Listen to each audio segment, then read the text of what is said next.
Castellón, la dona assassinada a cops pel seu marit a Sant Carles de la Ràpita.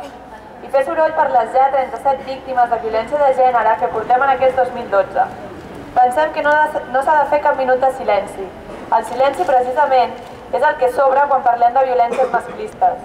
Per això ens hem trobat avui aquí, per reclamar que es denunciï formalment tot el conjunt de violències a les que estem exposades i fer una crida a rebutjar el patriarcat i totes les seves formes d'opressió, tant sexual com física, emocional, econòmica, etc.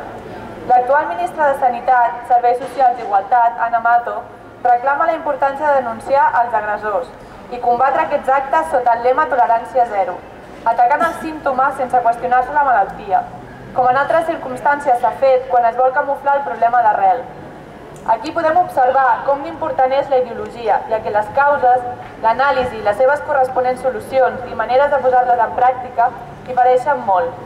Per això volem recordar que el 25 de novembre són les eleccions i que és a les nostres mans el deure d'escollir un govern que maltracta i ignora el poble, o un que treballi per un país independent, socialista, ecològicament sostenible, territorialment equilibrat i deslligat de les formes de dominació patriarcals. Però, sobretot, volem destacar que el 25 de novembre és el Dia Internacional contra la Violència de Gènere i, com per desgràcia ens continuen demostrant, és un dia on s'ha de fer soroll i que, per tant, és primordial que ens formem per prendre consciència que la ideologia patriarcal ens ataca, ens insulta, ens menysprea, ens infravalora i ens mata. Ara més que mai, és fonamental que les dones ens adonem de la importància de l'organització entre nosaltres per a poder defensar-nos.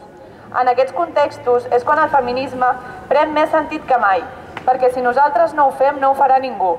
Avui estem aquí per cridar davant la violència de gènere i cada vegada que hi hagi una víctima ens reunirem a les 8 davant l'Ajuntament de Tarragona, perquè la revolució d'avui serà el canvi de demà i la revolució serà feminista o no serà.